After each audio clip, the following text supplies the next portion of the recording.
말씀은 이루어집니다 라는 제목으로 말씀을 전하도록 하겠습니다. 제가 좋아하는 배우인 톰 크루즈가 주연한 영화 중에 2002년도에 이 마이너리티 리포트라는 영화가 개봉되었습니다. 이 영화의 특징적인 내용은 바로 범죄 예방 시스템입니다. 예언자라고 불리우는 3명의 아주 특별한 사람을 통해서 앞으로 일어날 어떤 이 범죄를 예측을 해서 범죄가 발생하기 전에 그 범죄자를 체포하는 독특한 시스템입니다. 실제로 이렇게 범죄를 예측해서 미래 범죄자를 체포할 수 있다면 참 좋을 것 같습니다. 꼭 범죄가 아니더라도 우리는 우리의 삶 가운데서 일어나는 많은 일들을 미리 알 수만 있다면 얼마나 좋겠습니까? 갑작스러운 사고와 같은 것도 1시간 아니 한 10분이라도 우리가 먼저 알게 된다면 비극적인 결과를 바꿀 수도 있을 것입니다. 제가 얼마 전에 이 미아사거리 메가커피에서 커피를 사다가 그 옆에 사람들이 줄을 서 있는 것을 보았습니다. 무슨 일로 줄을 서 있나 이렇게 보니 이 사람들이 줄 서서 있다가 들어가는 곳에 이 문을 보니까 사주와 타로를 보는 곳이었습니다. 아마 한 해를 마감하고 이제 새해를 맞이하는 그런 상황에서 올해의 이 아쉬운 모습들이 있어서인지는 모르겠지만 앞으로 일어날 일을 미리 알고자 하는 마음에서 그런 모습들을 보이는 것 같습니다. 미래에 대해서 이 불안감이 아니라 어떤 안정감을 찾고자 하는 것으로 생각이 됩니다. 물론 우리가 이 믿는 자들이 미래를 우리가 먼저 조금 더 알 수 있다면 보다 지혜로운 삶을 살 수는 있을 것 같습니다. 그런데 여러분, 성경은 이미 이 많은 미래를 이야기하고 다루고 있다라는 사실을 알고 계십니까? 오늘 본문은 아니지만 열왕기상 11장에서는 자신의 미래를 알게 되는 어떠한 한 사람이 등장을 합니다. 그 사람의 이름은요, 여로보암입니다.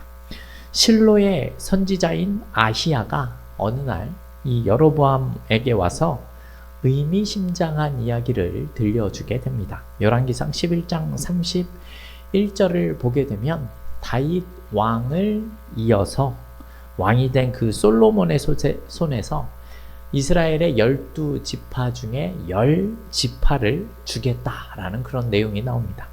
왜 이러한 결과가 나오냐 하면요, 솔로몬 시대에는 솔로몬이 예루살렘 성전을 7년에 걸쳐서 이 건축을 하게 됩니다. 또 솔로몬 궁은 13년에 걸쳐서 이 지어지게 되지요. 그래서 이 당시에 한 20여 년 동안 이스라엘 백성들의 부역과 세금이 큰 짐이 되었던 시기입니다. 이때 솔로몬의 아들인 르호보암이 왕 위에 오르게 되자 사람들이 그에게 세금을 줄여달라 이렇게 요청을 하지만 르호보암은 그것을 거절하게 됩니다. 이 당시 솔로몬 왕 아래서 이 나라의 모든 국책 공사를 담당하던 사람이 바로 여로보암입니다. 자신이 이스라엘의 왕이 된다라는 이야기가 이제 몇 년 뒤에 현실이 되고 말지요. 세금을 줄여달라던 그 요청을 거절하게 되자 10개의 지파가 이제 여로보암을 왕으로 세우고 북이스라엘을 세우게 됩니다. 이러한 북이스라엘의 왕 여로보암에게 하나님과의 약속이 주어지게 되는데요. 그 내용이 열왕기상 11장 37절에서 38절의 내용입니다. 그 내용을 보게 되면요, 하나님께서 너를 이스라엘의 왕으로 세우시겠다라고 하시죠. 그러면서 하시는 말이, 너는 내가 명령한 모든 일에 순종하게 되면 다윗과 같이 너를 위하여서 이스라엘을 너에게 주겠다라고 하시는 그 내용입니다. 앞서 아히야가 예언한 내용이 이루어지고 있는 겁니다. 그런데 조건이 있죠. 그 조건이 무엇입니까? 여로보암이 다윗처럼 하나님의 명령에 순종하고 율례를 지키기만 한다면 다윗의 왕조와 같이 그 왕위가 견고해질 것이다 라는 약속이었습니다. 그렇다면 여러분, 여로보암이 이 하나님의 약속을, 이 말씀을 잘 지켰을까요? 지키지 못했을까요? 이 여로보암은요, 이 약속을 저버리고 어처구니 없는 이상한 짓을 벌이게 됩니다. 이 북왕국 사람들은 남유다에 있는 예루살렘 성전에 가서 제사를 드리던 모습이 있었는데, 그것을 하지 못하기 위해서 베델과 단에 산당을 세우게 됩니다. 그리고 아무런 자격도 없는 사람들을 제사장으로 세우는 일을 벌이게 됩니다. 그때 또 한 명의 선지자인 여로보암이 찾아오게 되는데요. 그 여로보암에게 다음과 같은 예언을 들려주게 됩니다. 열왕기상 13장 2절 말씀을 제가 읽어보겠습니다. 하나님의 사람이 제단을 향하여 여호와의 말씀으로 외쳐 이르되, 제단아 제단아, 여호와께서 이와 같이 말씀하시기를, 다윗의 집에 요시야라 이름하는 아들을 낳으리니 그가 내 위에 분향하는 산당 제사장을 내 위에서 제물로 바칠 것이요 또 사람의 뼈를 내 위에서 사르리라 하셨느리라 하고, 이렇게 말씀합니다. 왕이 될 것이다 라는 아히야의 예언과는 사뭇 다른 내용입니다. 이 요시야라는 사람이 태어나서 여로보암의 그 제단에서 사람의 뼈를 불사르겠다라는 내용입니다. 별로 좋지 않은 내용처럼 보여지지 않습니까? 여러분이 만일 이처럼 유쾌하지 않는 이런 예언을 듣게 된다면 여러분이 여로보암이라면 어떠한 행동을 하시겠습니까? 아마도 하나님의 말씀을 잘 지키는 사람이라고 하면, 아니 어떻게 하면 제가 그 불길한 예언을 피할 수 있겠습니까? 방법이 없겠습니까? 이렇게 하지 않았겠습니까? 그런데 여로보암은 그렇게 하지를 않았습니다. 선지자의 예언을 통해서 왕 위에 올라섰던 여로보암입니다. 좋은 소리를 듣는 것은 듣기 좋아서 잘 들었겠지만, 여로보암이 불길한 예언에는 자신의 눈과 귀를 닫아버린 겁니다. 그로부터 이제 300여 년의 시간이 흘러왔습니다. 그 사이 여로보암이 다스리던 북이스라엘은 아수르에 의해서 멸망을 당하게 되고, 남왕국 유다는 므낫세라는 악한 왕이 등장하여서 무려 55년 동안 유다를 다스리게 됩니다. 우리가 이미 알고 있지만 이 므낫세라는 왕은 이스라엘 역사상 가장 악한 왕입니다. 근데 그가 죽자 그의 아들 아몬이 왕 위에 오르게 되죠. 그 역시 아버지 므낫세와 다를 바가 없는 자였습니다. 온갖 악행을 일삼다가 왕 위에 오른 지 불과 2년 만에 그의 부하들에게 암살을 당하게 되지요. 이 남유다의 미래는 이처럼 한없이 암울해 보이는 것 같습니다. 이런 때 남유다에서 앞서 말씀을 드렸었던 요시야라는 사람이 태어나게 됩니다. 성경은 요시야가 왕 위에 올랐을 때 그의 나이가 불과 8살이라고 기록을 하고 있습니다. 여러분 생각을 해보십시오. 8살짜리 초등학생 1학년의 그 나이에 무엇을 할 수 있겠습니까? 사실 57년 동안 찌들어온 이스라엘의 백성을 그 악행을 바로잡기에는 왕이 너무나 어린 것처럼 생각이 되어집니다. 그런데 젊은 왕인 요시야의 행동은 그의 할아버지 므낫세나 아버지 아몬과는 전혀 다르게 됩니다. 열왕기 하 22장 2절 말씀을 보게 되면 요시야는 여호와 보시기에 정직히 행하여서 다윗의 길로 행하고 좌로나 우로나 치우치지 않았다라고 하는 내용이 납니다. 역대하 34장 3절에서는 더 놀라운 내용을 확인할 수 있는데요. 우리 같이 한번 읽어보겠습니다. 아직도 어렸을 때 곧 왕 위에 있은 지 8년에 그의 조상 다윗의 하나님을 비로소 찾고 제 12년에 유다와 예루살렘을 비로소 정결하게 하여 그 산당들과 아세라 목상들과 아로새긴 우상들과 부어 만든 우상들을 제거하여 버리매, 이렇게 말씀합니다. 왕 위에 오른 지 이제 8년이 지났습니다. 이제 16살의 나이에 하나님을 찾았다라고 이야기를 하죠. 그리고 20살이 되었을 때 어떻게 합니까? 온갖 우상들과 산당들을 제거했다라고 이렇게 성경은 기록합니다. 이제 고작 20살이 된 청년이 57년이나 유다 백성들의 몸에 배어 있었던 그 우상 숭배를 말 그대로 산상조각내고 있는 그러한 장면입니다. 여러분, 어떻게 이런 일이 가능했을까요? 여러분 한번 생각을 해보십시오. 그 어린 나이에 생각을 해보십시오. 57년 동안 악행을 하던 그 사람들이 가만히 있었을까요? 그렇지 않았을 겁니다. 50년이 넘도록 배불리 잘 살던 사람들의 그 반대가 매우 집요했을 겁니다. 그런데 이 20살의 왕은 거침없이 그 일을 행하게 됩니다. 이 요시야 왕이 왕위에 오르고 나자 이제 유다는 전과는 완전히 다른 나라로 바뀌어져 가고 있다라는 사실을 보여주는 겁니다. 여러분, 어떻게 이런 일이 가능하죠? 요시야 왕이 26살이 되던 해에 대대적인 성전 수리를 하게 됩니다. 근데 그때 성전 깊은 곳에서 율법책이 발견됩니다. 율법의 말씀을 듣고 비통해한 심정으로 옷을 찢었던 요시야는 이제 그 율법의 약속들을 해석하기 위해서 자신이 가장 신뢰하는 선지자를 찾게 됩니다.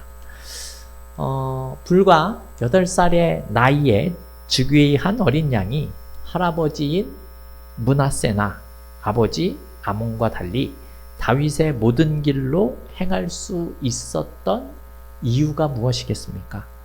여러분, 하나님의 백성들이 있어야 할 자리가 어디인지를 외쳤었던 그 선지자들의 목소리에 귀를 기울였기 때문입니다. 여러분, 선지자가 하나님의 말씀을 전한다라는 것은요, 하나님의 백성인 이스라엘이 원래 있어야 할 자리와 하나님과 맺었던 처음 약속의 자리로 돌아가야 함을 일깨우는 역할을 하는 사람들이다라는 겁니다.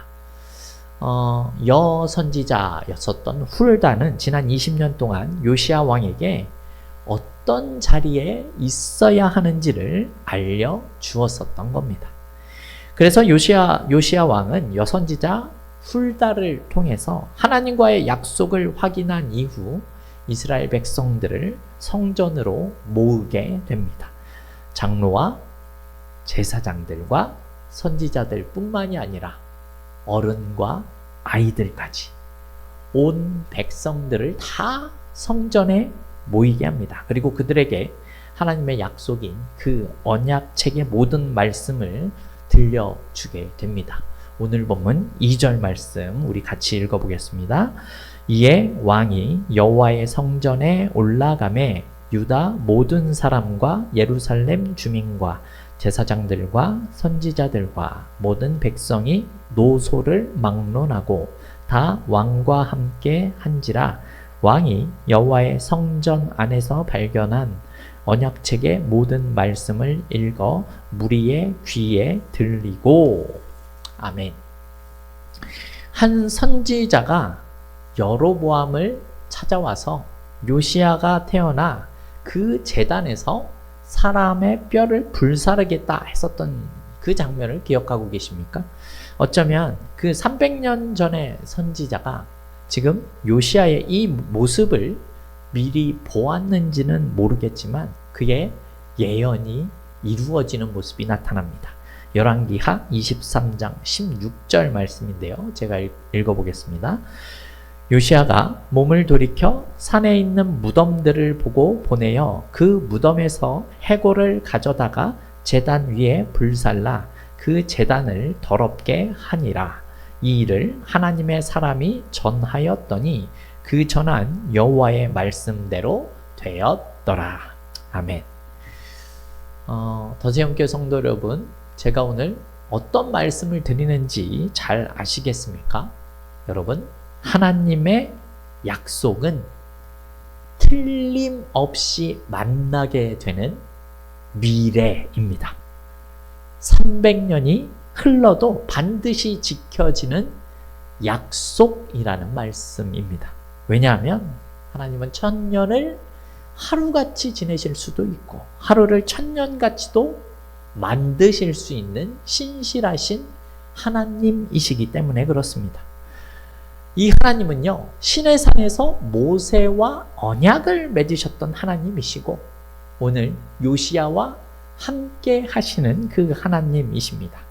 그 언약을 새롭게 하시는 하나님이 여러분 다른 하나님이 아니다라는 것이죠. 여러분, 지난 한 해 동안 우리와 함께 하시고 우리의 가정을 살피시면서 우리가 선자리를 바라보셨던 하나님은 이들과 동일한 하나님이시라는 사실을 우리가 기억해야 할 것입니다. 신실하신 하나님께서 그 약속을 반드시 지킬 것이다 라고 말씀을 하셨기 때문에 여러분, 오늘 우리의 이 약속은 우리의 미래가 될 수 있다라는 겁니다. 그래서 오늘 요시야 왕은요, 이스라엘 백성의 모든 백성들을 이 본문 1절 말씀처럼 모두 다 모이게 만들었습니다. 바로 이곳이 그 하나님의 약속의 장소이기 때문에 그렇습니다.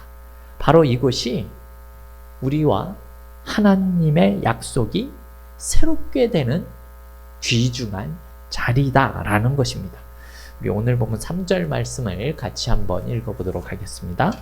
왕이 단 위에 서서 여호와 앞에서 언약을 세우되 마음을 다하고 뜻을 다하여 여호와께 순종하고 그의 계명과 법도와 율례를 지켜 이 책에 기록된 이 언약의 말씀을 이루게 하리라 하매 백성이 다 그 언약을 따르기로 하니라.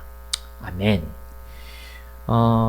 하나님의 말씀에 순종하는 자들은 하나님의 약속이 이루어질 것이다 라는 그 내용입니다. 그래서 요시야의 말을 들은 모든 그 백성들은 이제 그 하나님의 언약을 따르기로 합니다.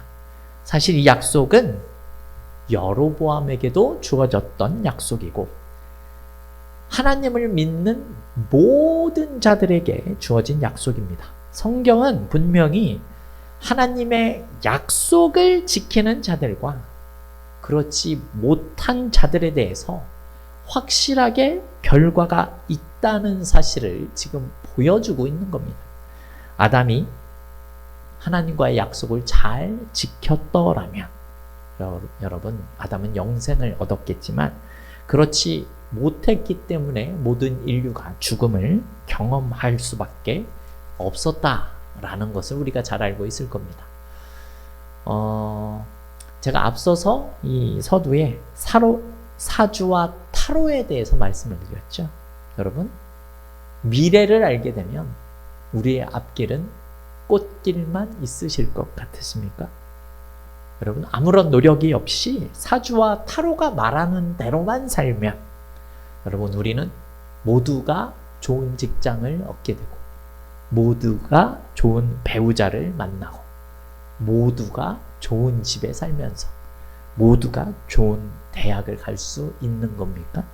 여러분, 그렇다면 이 세상에서 어렵고 힘들게 사는 모든 사람들이 사주와 타로를 보게 되면 모두 다 잘 살게 되는 것입니까? 여러분, 그렇지가 않다라는 겁니다.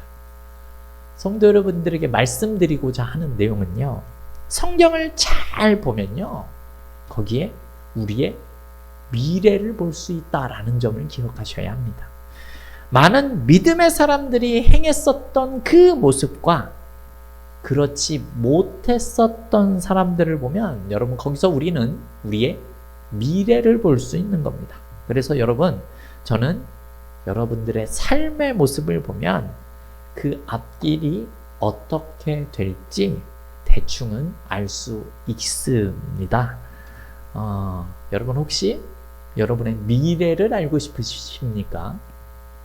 그렇다면 여러분, 먼저 성경을 보십시오. 하나님의 그 약속을 믿고 살았던 사람들의 삶이 어떤지 보시면 여러분, 나의 미래를 알 수 있게 된다라는 겁니다. 반대로 하나님의 약속을 잊고 내가 원하는 대로 살았었던 삶을 보게 되면 거기서도 나의 미래를 볼 수 있게 되어진다라는 겁니다. 여러분, 이 북이스라엘의 마지막을 보았었던 선지자인 호세아는 호세아 4장 6절에서 이렇게 이야기를 하죠. 내 백성이 지식이 없으므로 망하는도다, 이런 말씀이 나오고요. 네 하나님의 율법을 잊었으니 나도 내 자녀들을 잊어버리리라 라고 이렇게 말씀을 하고 있다라는 겁니다. 여러분, 올해의 마지막을 앞두고 또 새해를 앞두고 있는 여러분들에게 또 좋지 않은 말을 하기 위해서 이런 말씀을 드리는 것은 아닙니다. 여러분, 제가 이런 말씀을 드리는 이유는요, 하나님은 약속을 망각한 그 백성들에게 밝은 미래가 지금 주어질 수 없다라는 사실을 말씀하고 있다라는 겁니다.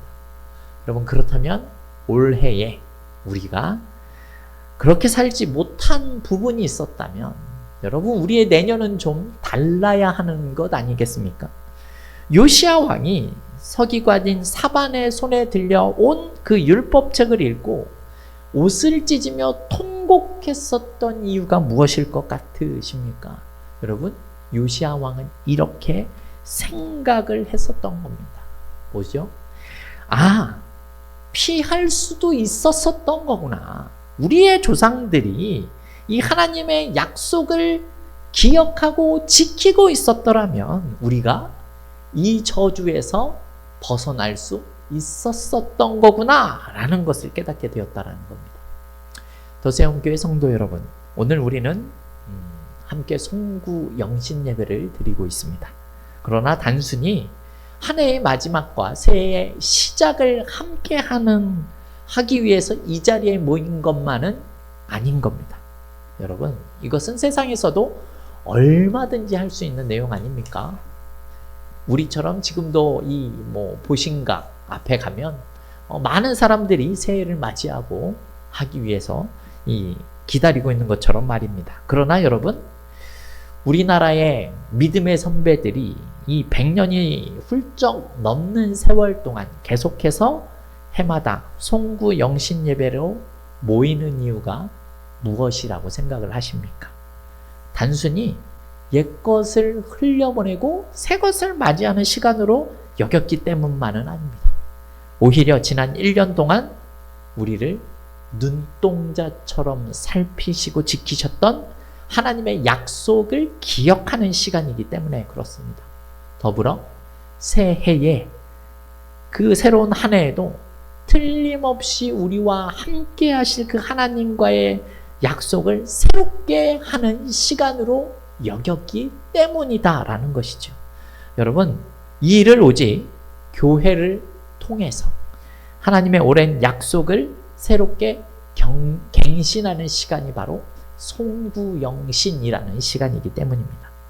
또 오직 교회를 통해서만 하나님이 반드시 이루실 미래의 약속을 갱신하는 새 언약의 날로 여겼기 때문이다라는 겁니다.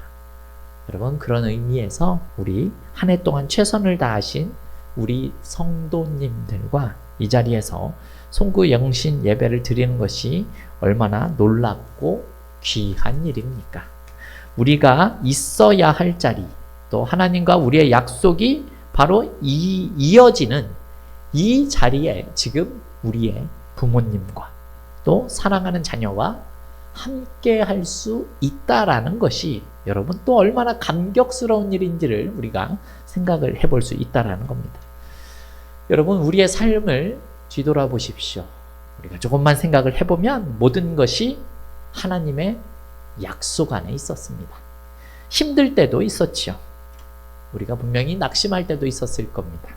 그러나 돌아보면 모든 길이, 모든 시간이, 모든 자리가 오늘 이 자리, 새로운 약속의 자리로 향하고 있다라는 사실을 우리는 느낄 수가 있다라는 것입니다.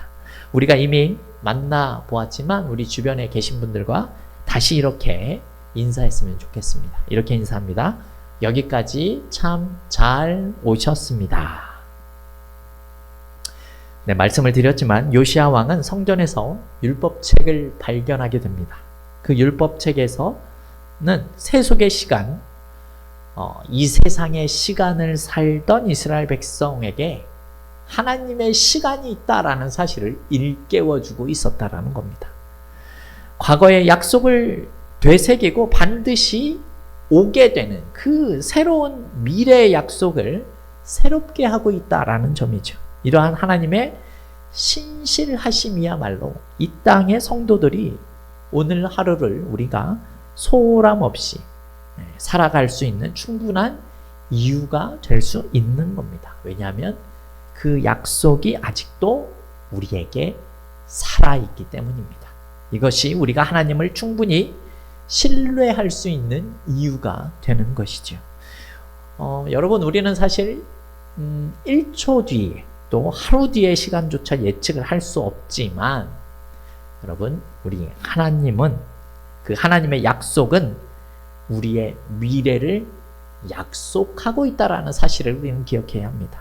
어떤 사람에게 여러분 미래를 약속하시는 겁니까? 마음을 다하고 뜻을 다하고 힘을 다하여 정성을 다해 하나님을 사랑하는 자들에게 이 미래를 약속해 주시는 겁니다. 왜 이러한 일들이 여러분 가능할 수 있는 겁니까? 그 약속을 지키실 신실하신 하나님이 여전히 우리 가운데 계시기 때문에 그렇습니다. 그러므로 성도 여러분, 한 해의 마지막 날이자 새로운 한 해가 시작되는 이 날에 하나님과의 약속을 새롭게 하는 귀한 다짐이 있기를 바랍니다. 여러분, 오늘 이 시간을 통해서 우리의 삶의 터전에서 소중한 가정에 하나님의 약속이 충만하시기를 원합니다. 그래서 이 새해에도 변함이 없이 우리의 가정과 교회와 직장과 사업장을 통해서 이루실 놀라운 하나님의 선포가 임하는 그런 큰 축복이 가득한 더세움교회 성도들이 다 되어질 수 있기를 주님의 이름으로 축원합니다.